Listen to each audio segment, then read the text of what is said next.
Hi everyone and welcome back to the channel. In today's video I'm going to show you that how you can connect your smartphone with the Sharp Smart TV. So let's start our video. First thing you need to do is to go to the home tab on your smart TV. Then you need to go to the application. All you need to do is to slide to the right, and here you will find the option screencast. You need to tap on the OK button on the remote. Now all you need to do is to go to your smartphone. And on your smartphone, you need to drag this one. I'm using a Samsung smartphone. You need to just find the option Smart View. You need to tap on it and it will search for the device here.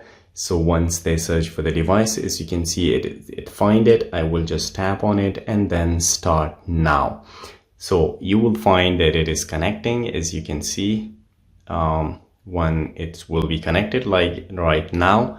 As you can see, I have connected my phone. So guys, this is all it takes to connect your smartphone with Sharp Smart TV. If you liked the video, don't forget to subscribe. I will see you in the next video. Till then, take care.